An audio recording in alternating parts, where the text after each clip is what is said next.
자, 이번 시간은 문제 14번부터 볼게요. 14번입니다. 지대론에 대한 설명으로 틀린 것은 묻네요. 지대론. 자, 1번. 도심에서는 토지와 자본의 대체성이 큰 산업입니까? 작은 산업입니까? 큰 산업 맞죠? 외곽으로 갈수록 토지와 자본의 대체성은 작은 산업이다. 맞는 말입니다. 2번요. 리카르도는 차액지대죠. 따라서 비옥도 차이에서 가장 나쁜 땅, 한계지 또는 최열등지는 지대가 발생합니까? 하지 않습니까? 하지 않는다라고 하고 있죠. 맞는 말입니다. 3번요. 입찰지대는 단위 면적의 토지대에서 토지 이용자가 지불하고자 하는 최대 지불 금액, 최대 금액 맞습니다. 최대 금액이면 당연히 초과원이 0이 되는 수준의 지대를 말한다. 맞는 말이죠. O가 되고요. 4번요. 입찰 지대 곡선의 기울기는요. 기울기 암기했죠. 어떻게 암기했어요? 수율이 좋아요. 토율이 좋아요. 수토 이렇게 암기했잖아요. 따라서 단위당 수송비를 나누기 토지의 이용량이죠.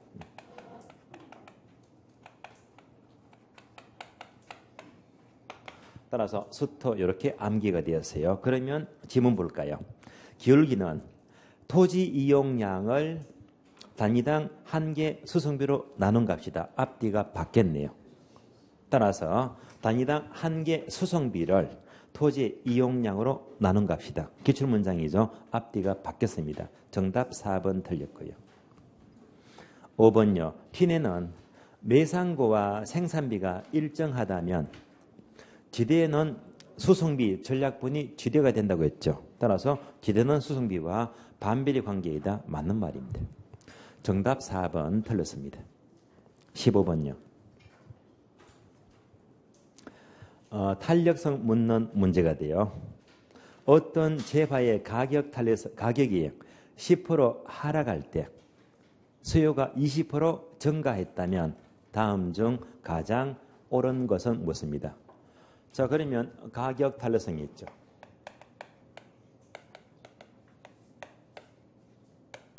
공식 아시죠? 분모가 내려옵니다. 가격 변화율.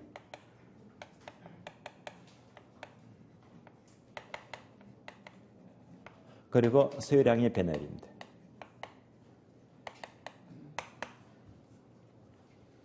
그러면 가격이 상승하면 반대로 수요가 감소하죠. 반비례 법칙. 그래서 항상 값이 음수가 나와요. 나오니까 부호를 무시하자 절대값이 됩니다. 여기다가 숫자 넣어볼까요? 첫 줄. 가격이 10% 하락했어요. 가격이 10% 하락했습니다.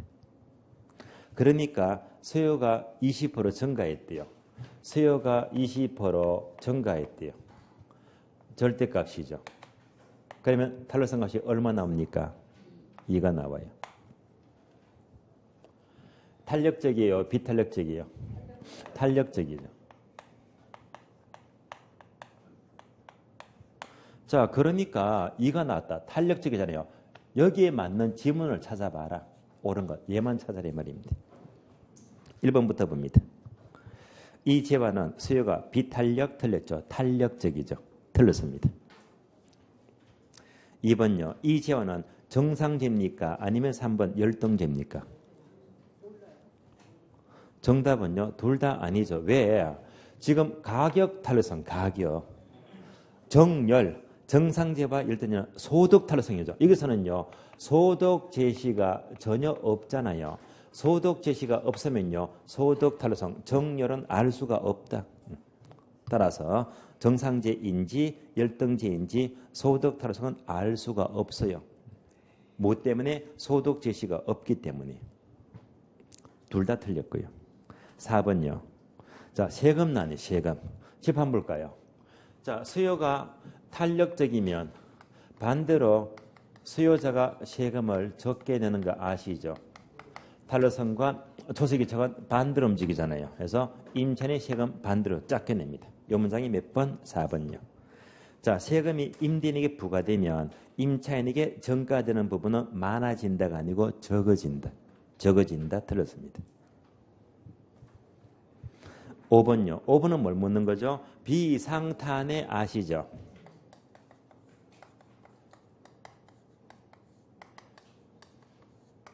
비상탄해일 때 총 수입은 증가된대요.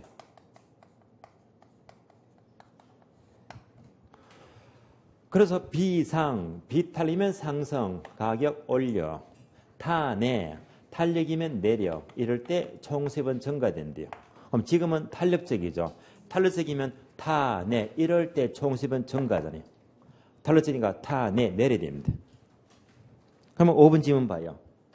이 재화 가격을 탄해, 내려야 되는데 오히려 인상한다면 총 수입은 증가해요, 감소해요?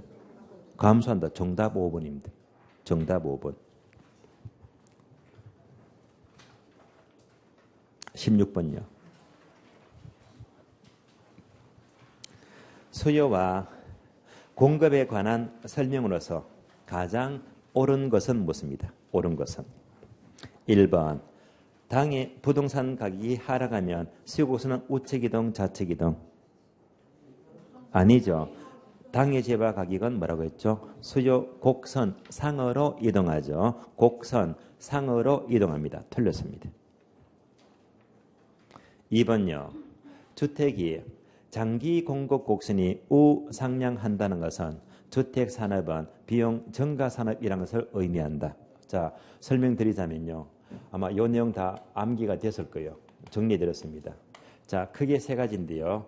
첫 번째, 건축비가 일정하다. 비용 일정산업, 비용 증가산업, 비용 감소산업입니다. 자, 이럴 때 장기 공급 곡선입니다.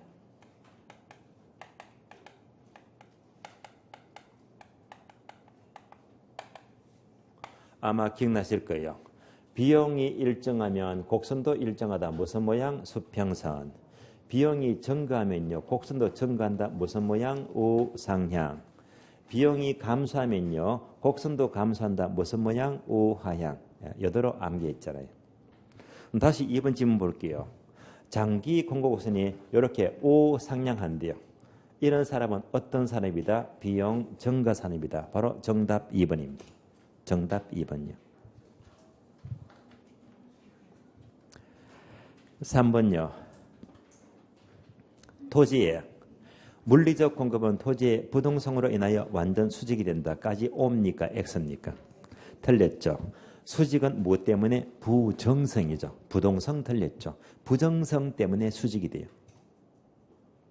이어서 경제적 공급은 용도의 다양성으로 인하여 우상향이 된다. 뒤에 건 맞죠. 자, 수직은 부정성이요. X. 4번. 수요 증가를 묻는데요. 이자율 하락은 수요 증가 맞죠? 공포상 규제가 완화되면 수요 증가 맞잖아요. 자, 대체 투자 대상의 호황이 틀렸고 호황을요 불황으로 바꿔야 됩니다. 예컨대 주식 시장이 워낙 불황이면 자, 주식 자금이 부동산으로 유입되잖아요. 그러면 부동산 수요가 증가하겠죠. 따라서 대체 투자 대상은 불황이 자, 수요를 증가시킵니다. 틀렸고요. 5번요. 공급 곡선은요. 신규 주택 공급은 탄력, 비탄력? 비탄력. 기존 주택 공급은 탄력적이죠. 바뀌었네요. X. 옳은 것은 정답 2번입니다. 17번요. 계산 문제네요. 기대 수익률 묻습니다. 기대 수익률 원래 완전 A급이에요. A급. 여러분 이제 딱 나왔다면요. 그래 나와서 하면서요. 그대로 머리보다 손이 먼저 나가야 됩니다. 기계적으로.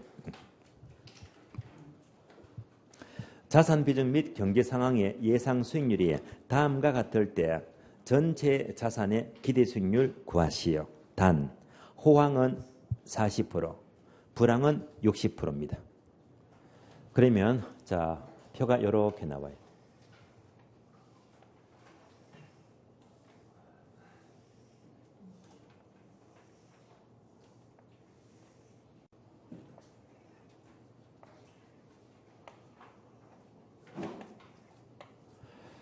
상가, 오피스, 아파트입니다.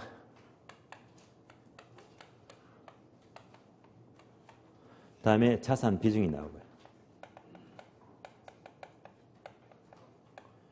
그런 비중이 상가는 30%니까 0.3이 되고요. 오피스가 20%죠. 0.2가 되고요. 아파트가 50%다. 0.5가 됩니다. 이어서 수익률이죠.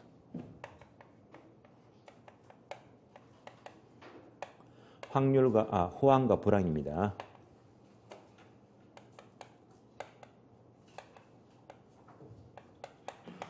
그럼 상가는 호황일 때 25%가 되고요. 오피스는 20%, 아파트는 10%예요. 불황일 때 얘는 10%, 5%가 나옵니다. 앞에서 괄호에서요. 호황이 몇 프로가 있어요? 40%, 0.4가 되고요. 불황이 나머지 60%죠. 0.6이 됩니다. 그러면서 전체 기대 수익률을 묻습니다. 그러면 기대 수익률 하려면 뭐죠? 확률 곱하기 수익률 많이 풀어봤잖아요. 확률 곱하기 수익률이다. 그래서 먼저 각각 상가, 다음에 오피스, 다음에 아파트다. 개별 자산 수익률부터 먼저 구합니다. 각각 기대 수익 먼저 구하죠. 어떻게 해요? 확률 곱하기 수익률, 확률 수익률 곱해주면 돼요. 상가는 호황일 때 확률 곱하기 수익률입니다.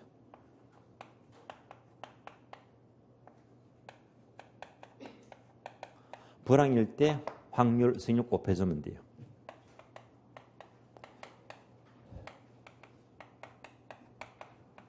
다음에 오피스텔 확률 곱하기 수익률 그대로 곱해주면 돼요. 호황일 때 확률 0.4, 수익률 20%. 불황일 때 확률 수익률.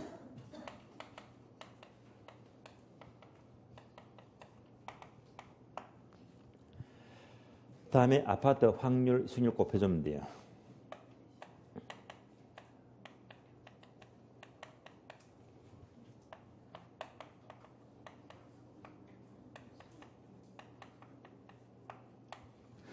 그럼 얘가 16% 나오죠.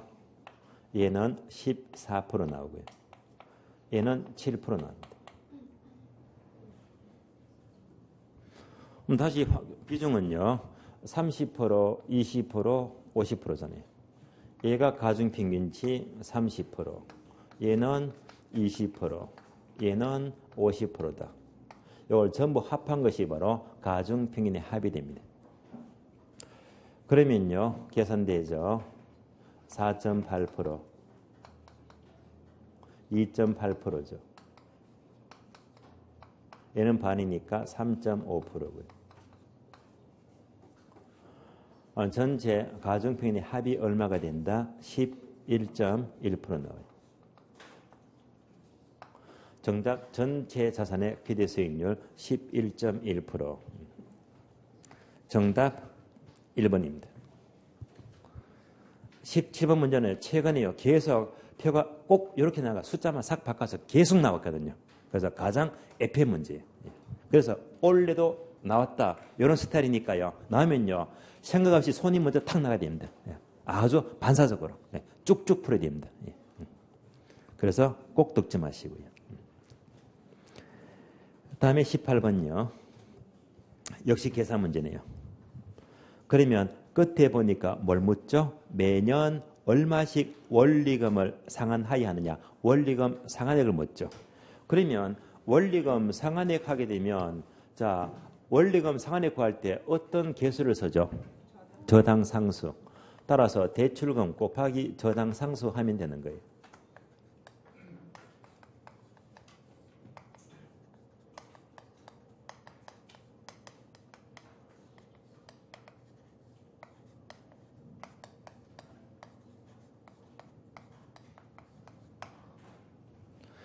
그런데 출제원들은요. 저당상수도 좋아하지만요. 역수를 잘 못한다. 역수를요. 저당상수의 역수가 뭐라고 했죠? 연금의 현가계수죠.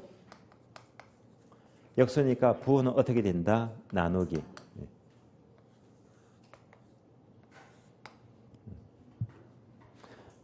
자, 이틀을 묻는 겁니다. 문제 볼게요. 현재 시가 6억의 주택을 구입하기 위해서 이자율 10%, 10년간 매년 일정액으로 원리금 균등 상환하기로 하고 밑줄 아세요? 전액 대출 빗줄. 전액 대출이면 대출 얼마 받았습니까? 6억이지. 전액 대출입니다. 전액 대출 받았는데 매년 얼마씩 원리금을 상환해야 하느냐? 저당 상수를 찾으면 되겠네요. 단 이자 10% 기간 10년일 때 저당 상수가 없어요. 연금 현가 8.0, 감채 기금계수 10.0이다. 역수를 묻죠. 뭘 찾으면 되죠? 연금 현가 곱하기입니까? 나누기입니까? 나누기 얼마? 8.0. 다 풀었네요. 얼마가 된다? 7,500만 원.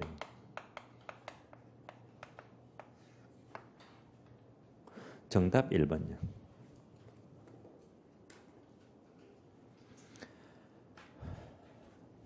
이어서 문제 19번요. 한주금의 보금자리론에 관한 설명이다. 옳은 것은 몇 개인가? 옳은 것 묻습니다. 기억번요. 대상주택은 공부상주택으로서 6억을 초과하는 주택은 제외가 된다. 6억 맞습니까? 맞죠? O입니다. 니은번요. 대출 신청일 현재 민법상 성년인 대한민국 국민이다. 쉬운 말로 만 19세 이상 맞죠? 무주택자 또는 1주택자는 보금자리론을 이용할 수가 있다. 맞는 말입니다. O가 되고요. D급은 대출금액은 주로 주택담보가치 최대 70%까지인데 자 최대 3억까지는 대출이 가능하다. 최대 3억입니까? 5억입니까? 3억 맞죠? 자 최소 얼마? 없다고 했죠. 최소는요. 자 최근에 삭제가 되었죠. 그래서 최소는 없고 최대 3억까지다. 맞습니다. 5입니다. 리얼번요. 대출 만기는 숫자 4개 10, 15, 20, 30년 있다. 맞죠? 고정금리요? 변동금리요? 응? 고정금리죠. 변동금리 틀렸고 보금자리론 고정금리가 돼요. 틀렸습니다. 미연번요. 보금자리론은 조기상환 수수료가 있어요? 없어요? 있다. 그죠? 있다. 없이 틀렸죠. 있다. 몇 년까지? 3년 내 조기상환. 3년 내 조기상환 하게 되면요. 조기상환 수수료 부담해야 됩니다. 따라서 없이 틀렸죠. 있다. 없는 거는요. 보금자리론이 아니고 주택연금이죠. 주택연금이 조기상환 수수료가 없습니다. 틀렸죠? X. 옳은 것은요. 자, 기역, 니은, 디귿 앞에 거 세 가지가 모두 맞네요. 정답 3개. 정답 3번입니다. 20번요. 저당 대출의 상환 방법에 대한 설명이다. 옳지 않는 것은, 틀린 것은 묻습니다. 1번요. 원금균등 상환 조건이면 만기의 절반이 지나면 원금의 절반을 상환한다. 맞습니까? 맞죠? 원금균등은 반 지났다. 그대로 원금의 반을 갚아요. O입니다. 2번. 고정이자율에 비해서 변동이자는 초기에 변동이자가 높다. 낮다. 낮다. 맞죠? O입니다. 3번은요. 문장 보기 전에 설명 먼저 확인해요. 아주 잘 나옵니다. 세로축은 원리금이 되고요. 가로축은 융자 기간입니다. 자, 이때 요 흐름을 다들 아시잖아요. 얘가 무슨 상환? 원리금 변동 상환입니다. 얘는요. 원금 변동 상환. 얘는요. 최정식 상환이요. 다시 무슨 상환? 원금 변동 상환. 얘는요. 원리금 변동 상환. 얘는요. 최정식 상환입니다. 그래서 각각의 방법은요. 초기의 크기가 달라지고요.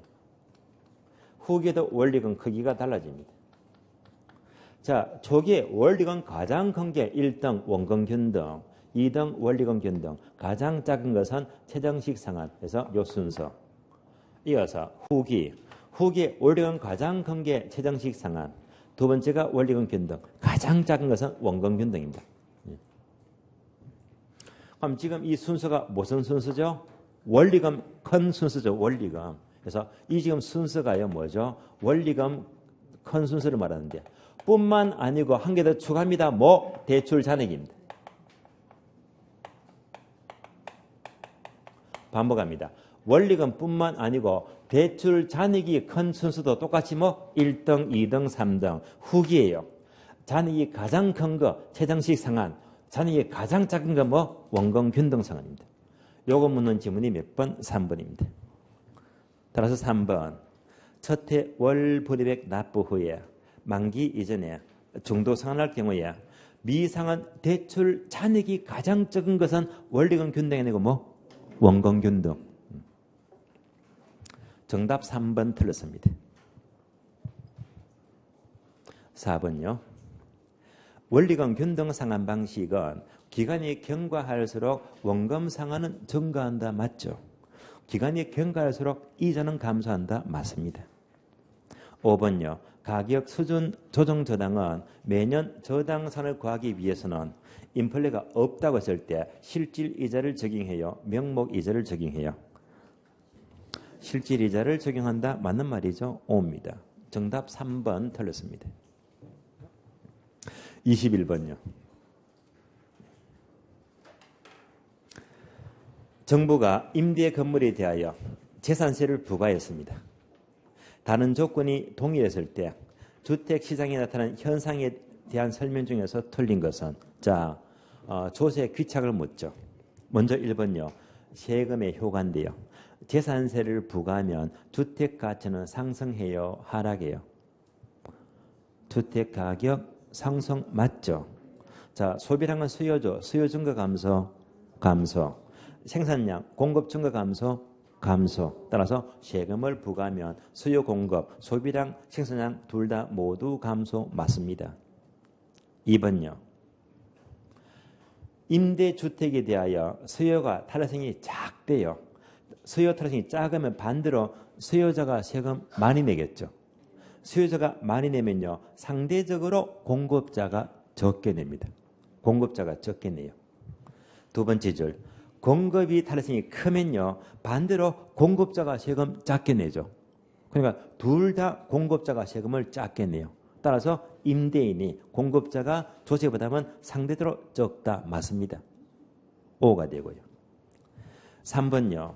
공급이 탄력적이거나 비탄력적이고 수요가 완전 탄력적입니다. 수요가 완전 탄력적, 무한대로 크다면 반대로 수요자가 세금을 하나도 안 내죠. 누가 전부 내죠? 공급자. 그러니까 임차인 틀렸고 임대인이 모두 세금을 부담합니다. 모두 임차인 틀렸죠. 임대인이 부담합니다. 정답 3번 틀렸고요. 4번요. 다른 조건이 동일할 경우에 주택가치에 같은 비율로 똑같이 적용되는 재산세는요. 때로는 임차인이 많이 부담하는 역진세적인 성격을 나타내기도 한다고 했습니다. 맞습니다. 5번요. 임대주택의 재산세가 중과되면 증가된 세금은 장기적으로 임차인에게 부담, 전가될 수도 있다. 이 이유 때문에 정부가 보유세를 함부로 못 올려요. 올려버리면요. 임차인 부담이 커질 수도 있기 때문입니다. 옳은 질문입니다. 자, 정답 3번 틀렸고요. 22번 봅니다. 22번. 입지론에 대한 다음에 설명 중에서 가장 옳은 것은 1번. 튀내는 농업 입지론 또는 고립국 이론에서 토지 이용의 양태는 경작 농산물의 생산비에서 결정이 된다. 어디가 이상하죠? 생산비가 아니고 수성비죠. 수성비 전략분이 지대가 된다고 했잖아요. 따라서 생산비가 아니라 수성비에 의해서 지대가 결정이 돼요. 틀렸습니다. 2번 지문은요. 정확히 2번 출제되었고요. 레일리의 소매 인력 법칙에 의하자면 A 도시가 B보다 크대요. 크다면 상권의 경계는 어느 쪽으로 더 가까워진다? B쪽이죠. A쪽 틀렸고 B쪽으로 더 가깝게 결정이 됩니다. 틀렸고. 3번요. 넬슨의 소매 입지론은 소매 점포의 8가지 원칙을 지시하고 있는데 이 중에서 고객의 중간 유인을 가장 강조한다. 틀렸죠. 무엇을 가장 강조하죠? 양립성. 양립성을 가장 강조하죠. 고객의 중간 유인 틀렸습니다. 양립성을 가장 강조합니다. X. 4번도 기출문장입니다. 허퍼의 중심지 이론에 의하자면 소비자는 가장 가까운 곳의 상품을 선택하려는 경향이 있는데 적당한 거리에 고차 중심지가 있게 되면 인근의 저차 중심지는 선택합니까? 지나칩니까?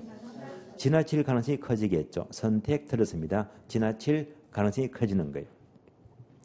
정답 5번입니다.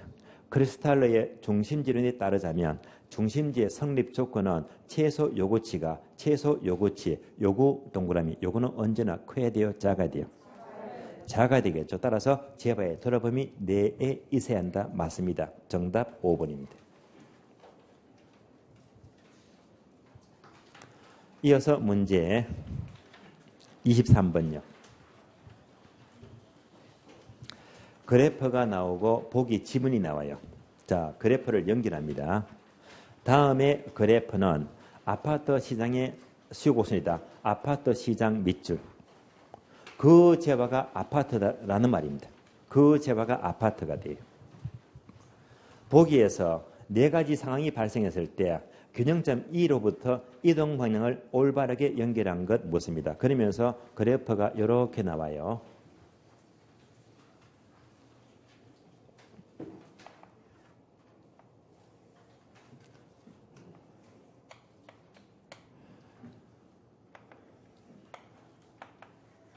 자, 우선 균형점 E가 나오고요. 여기서 우측 이동 A점이죠. 얘는 뭘 말하죠? 수요 증가. 다음에 B점은요, 곡선상 이동입니다. B점이 되고요. 세 번째가 좌측 이동 수요 감소죠. 얘가 C점이 되고요.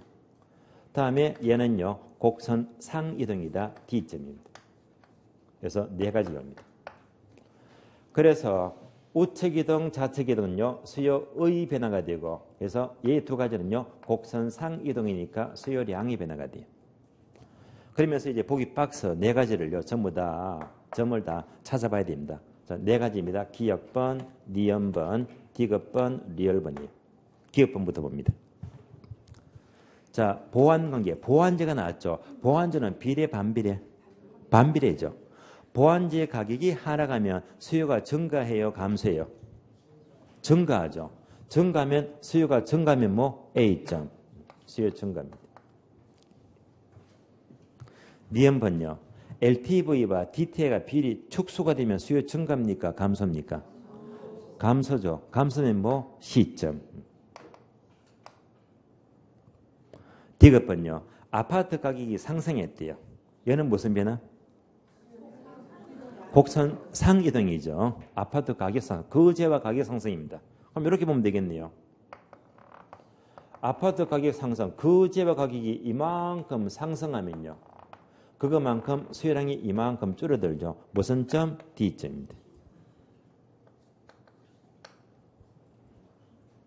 다음에 리얼번요. 대체제. 대체제는 비례 반비례. 비례관계죠. 대체제 가격이 상승하면 수요 증가죠. 증가니까 무슨 점? A점. 그래서 ACDA를 찾으면 되죠. 정답 3번입니다. 3번요. 다음에 24번 볼게요. 24번. 분양주택 정책에 대한 설명이다. 틀린 것은. 2번부터 봅니다. 선분양 제도는 소비자 중심입니까? 공급자 중심입니까?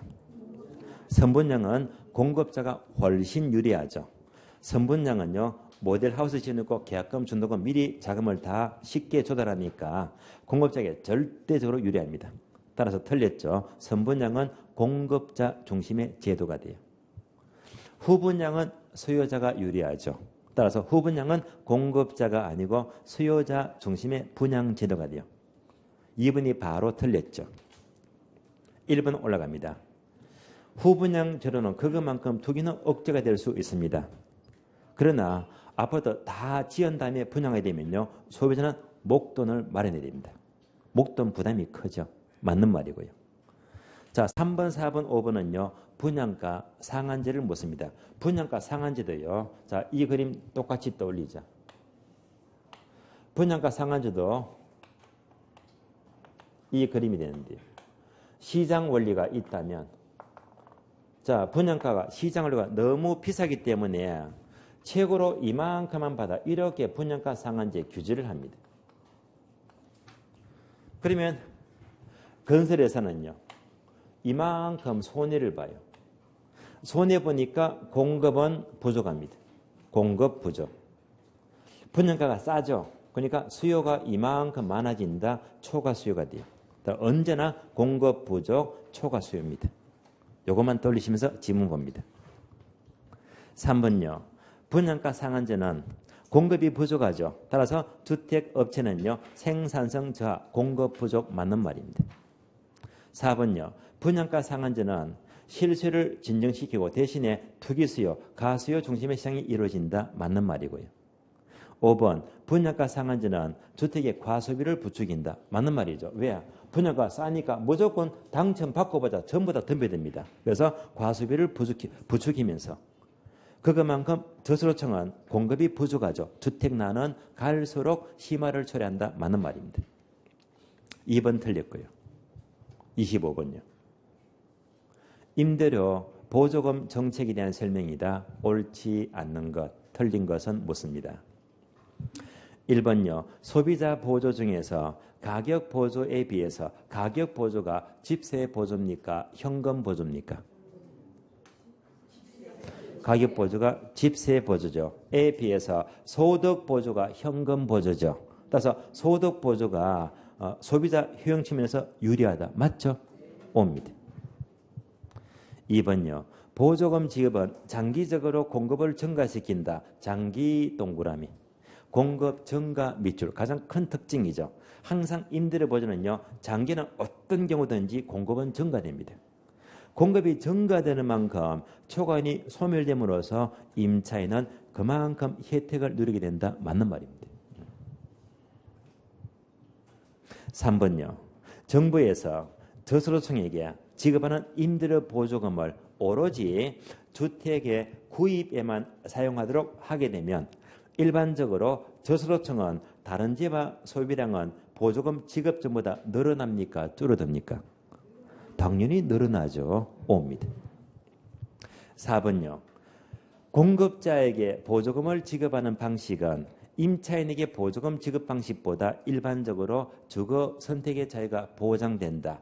주거 선택의 자유가 보장되는 것은 앞뒤가 바뀌었죠. 바로 임차인 보조금 방식이죠. 따라서 4번은요. 임차인 보조금 방식이 공급자 보조금 방식보다 주거 선택의 자유가 보장이 돼요.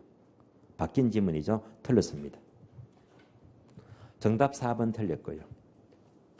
5번요. 정부가 임차인에게 임대료 중에서 일부를 쿠폰 방식으로 지급하는 임대료 보조 정책은 주택 바우처 맞습니다. 현재 우리나라에도 도입되었죠. 시행되고 있다. 맞는 말입니다. 4번 틀렸고요. 26번 봅니다. 투자 분석 기법에 대한 설명으로 가장 타당한 것, 옳은 것 묻습니다. 1번요. 순형가법은 재투자된 할인율로 순형가법은요. 요구수율을 씁니까? 내부 수익률을 씁니까? 요구수익률 맞죠? 이어서 순형가법은 가치가산 원리가 적용됩니까? 적용 안 됩니까? 적용된다. 맞죠? 바로 정답 1번입니다. 2번요. 수익성 지수는 0보다 크면 틀렸죠. 1보다 커야 되죠. 1보다 클 때 타당성이 있습니다. 틀렸고. 3번요. 부채 감당률은 순두부. 따라서 순영업 소득이 부채 서비스의 몇 배가 되는가를 나타내는 비율 맞습니다. 부채 감당률이 1보다 적으면 저당대부를 긍정적으로 해석한다. 긍정적 해석은 1보다 커야 되겠죠. 1보다 적으면 틀렸고 클 때 저당대부를 긍정적으로 해석하죠. 틀렸습니다. 4번요. 지분 배당률은 분모가 지분 투자에 대한 맞습니다. 분자가 순영업 소득이 틀렸죠. 이것이 아니고 세전 현금 수지죠. 세전 현금 수지의 비율입니다. 5번요. 역시 기출문장입니다. 비율분석법으로 투자를 판단할 경우에는 동일한 투자안이라고 할지라도 사용하는 지표에 따라서 결정은 다르게 나타나지 않는다가 아니고 다르게 나타난다. 다르게 나타납니다. 왜냐하면요. 비율분석법은 각 공식 모두가 다르기 때문에 결정도 다르게 나타납니다. 틀렸습니다. 옳은 질문은 정답 1번 되겠고요. 27번입니다. 계산 문제죠. 완전 A급입니다. 이 문제는요. 자, 최근 시험에서 이보다 출제가 많이 된 계산 문제가 없습니다. 계산 문제가 무려 10번 sor어졌죠. 엄청납니다. 자, 대출금 관한 계산 문제가 되고요. 27번 계산 문제 원래 역시 예외없이 나온다고 봐야 됩니다. 공식부터 떠올려볼까요? 공식입니다.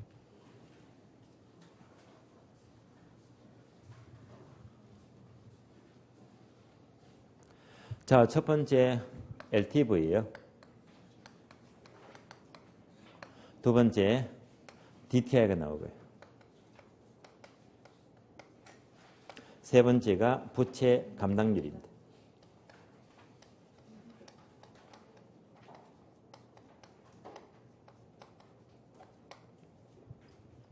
그러면 LTV는 공식 아시죠? 분모가 부동산 가격이 되고요. 분자는 대출금이 납니다. 대출금은 쉽게 구할 수 있어요. 두 번째, DTI는 분모가 연소득이죠. 자, 분자가 당의 원리금 상환액입니다.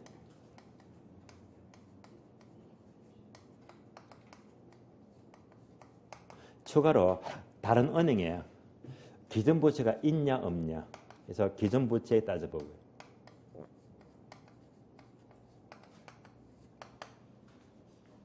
결국 DTI는요.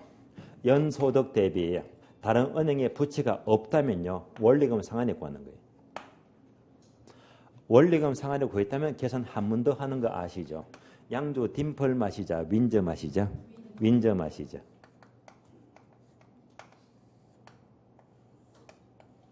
따라서 원리금 상환액 나누기 저당 상수가 돼요.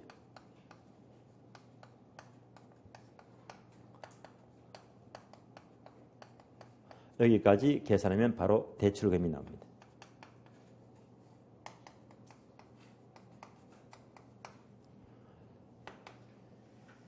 따라서 DTI는요. 원리금 상환액 구해서 윈저 통해서 대출금 구한다라고 인기를 하시면 돼요. 다음에 부채 감당률은요. 선두부 아시죠?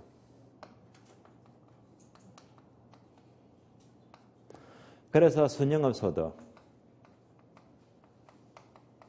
나누기 부채 서비스액입니다.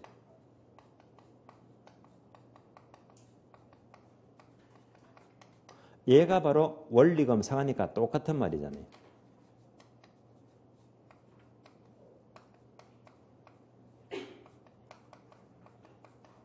따라서 이 원리금 상환액을 모르겠다. X라고 X 값을 구하면 돼요.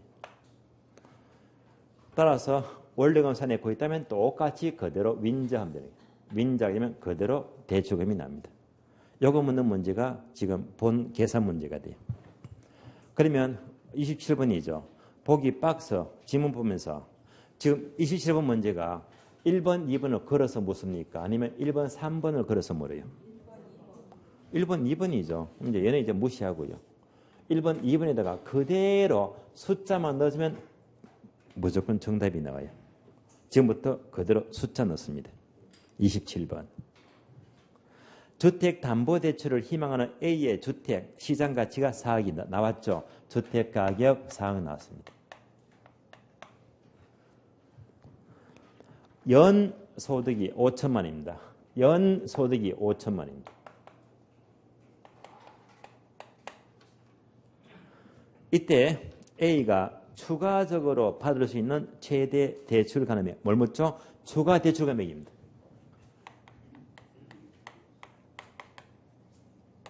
추가 대출금 구하시오. 박스 봅니다. 연간 저당 상수가 0.1이죠. 그러면 연간 저당 상수가 0.1 나왔고요. 내려가세요. LTV가 40%, DTI가 40%입니다. LTV가 40%, DTI가 40%입니다.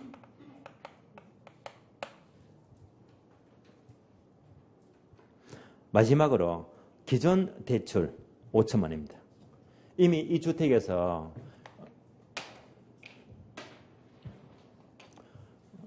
이미 융자 받은 것이 얼마 받았대요? 5천만 원 받았었다고 해서 기존 대출입니다. 5천만 원 융자 받았대요. 숫자 다 넣었으니까 계산만 남았네요. 계산합니다. 4억에 40%가 얼마예요? 1억 6천입니다. 대출금 1억 6천 나왔습니다. 다음에 5천에 40%가 얼마예요? 2천만 원이죠. 자, 그런데 문제 볼까요? 문제 보게 되면 두 번째 줄. 연소득이 5천만 원인데 다른 부채가 없대요. 다른 은행의 부채가 없다고 하잖아요. 원래금 얼마? 2천만 원입니다.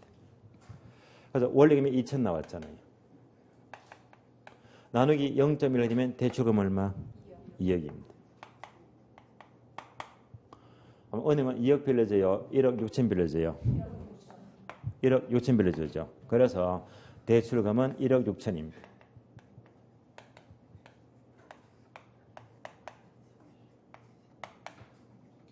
(1억 6천인데요) 이미 여기서 5천만 원 이미 기존 대출 융자 받아버렸잖아요.